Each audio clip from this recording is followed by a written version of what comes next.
So ఈసారి ఈ 2.0 పల్లె పండుగలో దాదాపు 52,000 పనులు గ్రామాల్లో, అన్ని గ్రామాల్లో రాష్ట్ర వ్యాప్తంగా 52,000 పైచిలకు పనులు మొదలు పెట్టబోతున్నారు అనేది తెలుస్తుంది. దీంట్లో దాదాపుగా 6,500 కోట్ల రూపాయల బడ్జెట్తో వివిధ పనులు చేపట్టేల ప్రణాళికలన్నీ కూడా సిద్ధం చేస్తున్నారు. ఇందులో ప్రధానంగా రహదారులకి అధిక ప్రాధాన్యం ఇస్తున్నారు. ఎందుకంటే ఇటీవల కాలంలో చూసాం, తూర్పుగోదావరి జిల్లా కావచ్చు, అటు నుంచి మన్యం ప్రాంతానికి వెళ్ళేటువంటి ఏరియాలో కావచ్చు, పవన్ కళ్యాణ్ దగ్గరికి వచ్చి సార్ మాకు ఇగో ఇలాగా రోడ్డు బాగాలేదు అనగానే పవన్ కళ్యాణ్ స్పందించి ఇమీడియట్గా అధికారులకు ఉత్తర్వులు ఇవ్వడంతో రోడ్డు వేశారు. కానీ అధికారుల్లో అలసత్వం అనేది ఇంకా ఎలా ఉంది అనే దానికి కూడా కొన్ని వీడియోలు చూడడం జరిగింది. పవన్ కళ్యాణ్ చాలా గర్వంగా చెప్పారు, ఇదిగో చెప్పామమ్మా, మీరు అడిగిన దానికి ఇమీడియట్గా రోడ్డు శాంక్షన్ చేశాము, రోడ్డు వేశారు అధికారులను, ఫోటో షేర్ చేసుకున్నంతసేపు పట్టలేదు ఆ రోడ్లు పాడైపోవడానికి.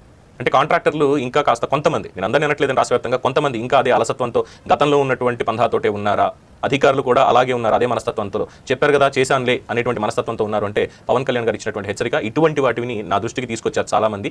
ఈసారి ఇలాంటిది ఏమన్నా వస్తే దయచేసి అధికారులందరూ కూడా తట్టాబుట్ట సర్దుకోవడానికి సిద్ధంగా ఉండండి, అలసత్వాన్ని నేను ఇక్కడ ఉపేక్షించాను అని చెప్పి స్పష్టం చేశారు. ప్రజలకి ఎటువంటి సౌకర్యాలైనా ఇచ్చినటువంటి హామీ మేరకు కల్పించి తీరాల్సిన బాధ్యత మన మీద ఉంది.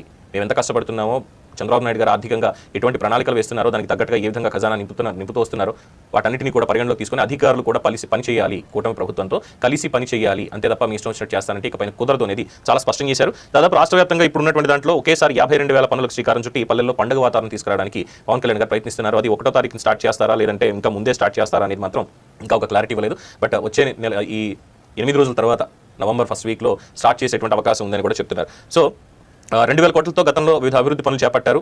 ఈసారి 2.0కి దాని నిధులను కూడా పెంచడం జరిగింది. గతంలో 2,000 కోట్లు, ఈసారి 6,500 కోట్లతో.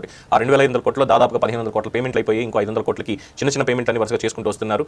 ఇది తెలుస్తున్నటువంటిది. అలాగే దీంట్లో ఈ మెటీరియల్ కాంపోనెంట్ నిధులు ఏవైతే ఉన్నాయో, గతేడాది జాతీయ ఉపాధి హామీ పథకం ఏదైతే ఉందో దాంతో చేపట్టి అందులో రోడ్లు, కాలువలు, గోకులాల నిర్మాణాలు వీటికి ఎక్కువ ప్రాధాన్యం ఇచ్చారు. అలాగే 4,000 కిలోమీటర్ల సిమెంట్, తార్ రోడ్లు ఇవన్నీ చేశారు. ఈసారి దానితో పాటుగా గ్రామీణ జాతీయ ఉపాధి హామీ పథకం కింద మాత్రమే కాకుండా ఈసారి నాబార్డు, అలాగే ప్రధానమంత్రి గ్రామీణ సడక్ యోజన ఈ కార్యక్రమాల కింద కూడా నిధులు వస్తున్నాయి. అలాగే ఏషియన్ ఇన్ఫ్రాస్ట్రక్చర్ ఇన్వెస్ట్మెంట్ బ్యాంక్ వాళ్ళు, అలాగే 15వ ఆర్థిక సంఘం నిధులు, అలాగే పంచాయతీ సాధారణ నిధులు, వీటన్నిటిని కలుపుకొని పల్లె పండుగ 2.0 పరిధిలోకి తీసుకొస్తున్నారు. సో ఒక్కొక్క దాంట్లో కేటగిరైజ్డ్గా గ్రామీణ ఉపాధి హామీ పథకంలో, అలాగే ప్రధానమంత్రి గ్రామీణ సడక్ యోజన పథకంలో, అలాగే నాబార్డు ఇచ్చేటువంటి ఒక్కొక్క